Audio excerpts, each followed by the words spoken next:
Students, welcome to today's class. Today we are going to start with the new chapter, High Court. Okay. The Constitution of India provides a High Court for each state. At present, there are 24 High Courts in India.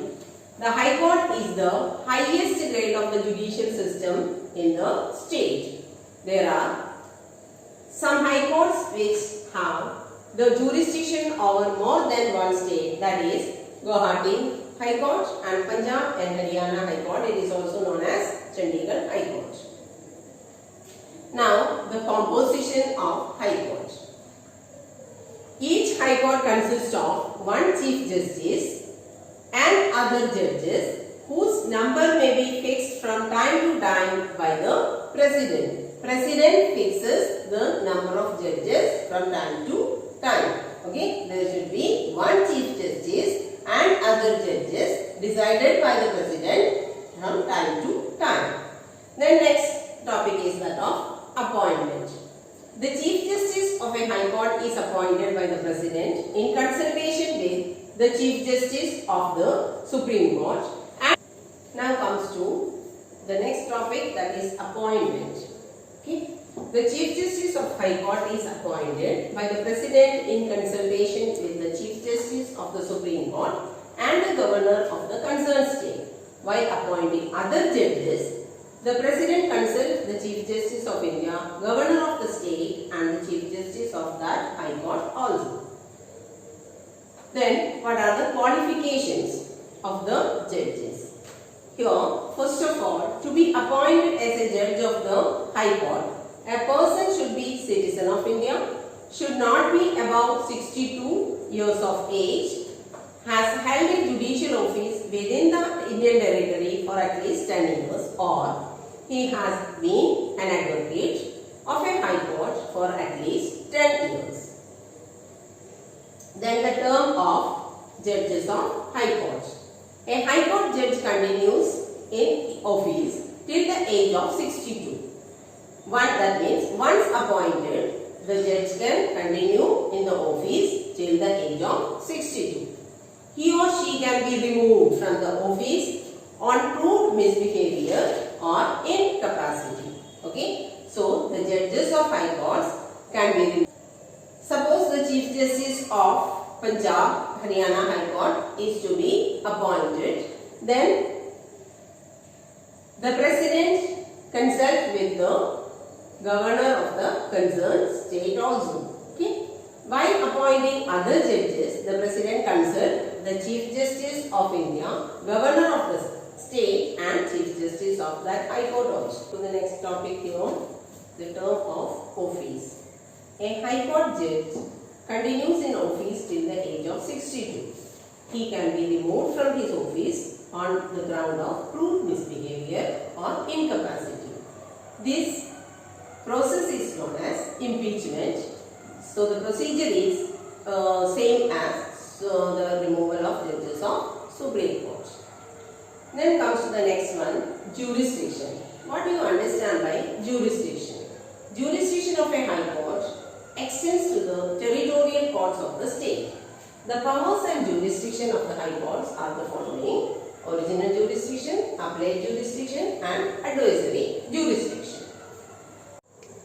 Original jurisdiction of a High Court extends over power to issue writs for the enforcement of fundamental rights, cases related to marriage, divorce, wills, contempt of court, etc., state revenue and its collection. Then comes the next one, appellate jurisdiction. The jurisdiction of the High Court extends to all cases under the state or federal laws. That is number one. High Court can hear appeals against the judgment of the subordinate courts. High Court can hear appeals in all types of civil and criminal cases from the lower court, etc. Then comes the advisory jurisdiction. A High Court can advise any government, department, legislature or the government on any matter concerning constitutional law or other matters of law. The next important topics are revisory jurisdiction, judicial review, court of record and power to issue writs. Then what is the revisory jurisdiction of the High Court? withdraw cases from lower courts for its consideration. It may look into the cases and do the following, that is, dispose of the case itself, may give comments on the case, may return the case with a copy of its comments on question of law. The lower court may dispose the case keeping the viewpoint of the High Court.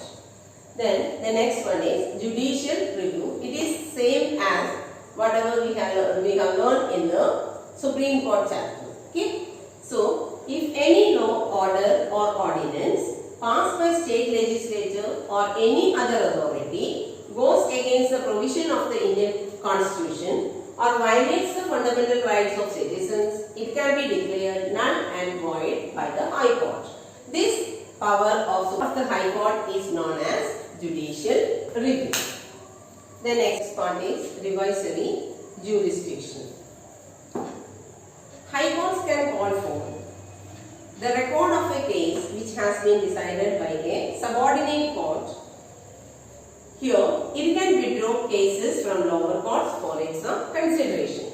It may look into the case and do the following: dispose the case itself, may give comments on the case, may return the case with a copy of its comments on question of law. Next one. Here, judicial review means if any law, order or ordinance passed by the state legislature or any authority goes against the provision of the Indian Constitution or violates the fundamental rights of citizens, it can be declared null and void by the High Court. The next topic is Court of Record. Like the Supreme Court, the High Court decisions, judgments and proceedings are kept as record for evidence and reference in future. So, High Court is a court of record like the Supreme Court. Then, last one is that of power to issue writs. High Court also has the power to issue writs. Okay, any of the fundamental rights of the citizens are violated, then the High Court can issue writs on that matter. Now, let us proceed to the next topic, subordinate courts. All courts below High Court in a state are called subordinate courts. These courts function under the complete control and supervision of the High Court. For judicial administration purpose, every state is divided into number of districts, each under the jurisdiction of a district judge. There are three types of subordinate courts. First one, civil courts, second, criminal courts, and third one is court of revenue.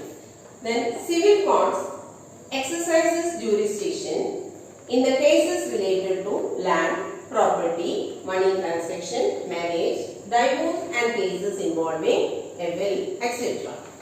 Criminal court exercises jurisdiction in cases related to murder, robbery, theft, assault, etc.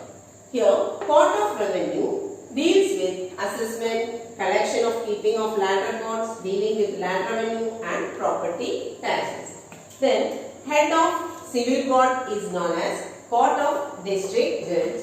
Head of the criminal court is sessions.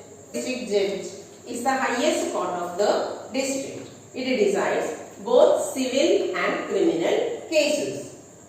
Here, when a judge decides the civil cases, he is called a district judge, and when he decides the criminal cases, he is known as sessions judge. The highest court of revenue is known as Board of Revenue. Let us proceed to the last topic, that is Lok Adalats.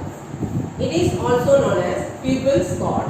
Lok Adalats were set up by Legal Services Authorities Act of 1987 to provide quick and inexpensive justice to the needy, that means the weaker sections of the society, those who are not in a position to engage lawyers. Here, the main purpose is also the same only, to provide quick and inexpensive justice to the needy or weaker sections of the society. It has many advantages. It provides speedy and inexpensive justice. Okay, they can approach the Lok Adalat without any cost. Okay, both the parties feel satisfied. As the disputes are settled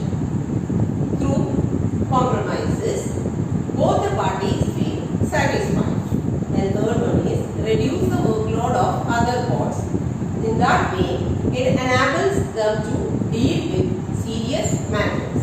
And last, provide social justice. That means it provides justice to the weaker sections of the society. That's all regarding the chapter High Court. Then go through the chapter and solve the exercises. Thank you, children.